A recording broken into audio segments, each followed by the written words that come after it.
நம்ம பாரம்பரிய கை சுத்து முறுக்கு எப்படி செய்யறதுன்னு தான் பார்க்க போறோம்.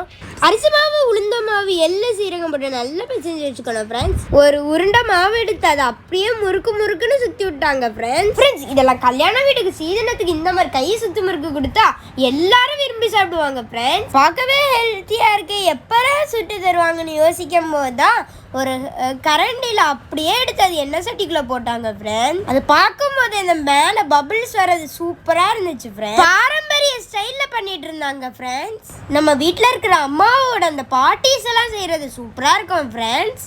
அடுப்புல வெந்துட்டு இருக்கும்போது திடீர்னு ஒரு கலர் சேஞ்ச் ஃப்ரெண்ட்ஸ். சூப்பரா இருந்துச்சு ஃப்ரெண்ட்ஸ். பார்க்கவே அது அப்படி காப்பு மாதிரி வச்சிருந்தாங்க ஃப்ரெண்ட்ஸ். பார்க்கறதுக்கு எப்பண்டா கையில சாப்பிட தருவாங்கன்னு ஆவலா இருந்தேன் ஃப்ரெண்ட்ஸ். இந்த முறுக்கு உடம்புக்கு ரொம்ப நல்லது ஃப்ரெண்ட்ஸ். அப்படியே நான் ஒன்று எடுத்து ட்ரை பண்ணி பார்த்தேன் ஃப்ரெண்ட்ஸ். ரொம்ப சூப்பரா இருந்துச்சு. இந்த வீடியோ உங்களுக்கு பிடிச்சிருந்தா லைக், ஷேர், கமெண்ட்.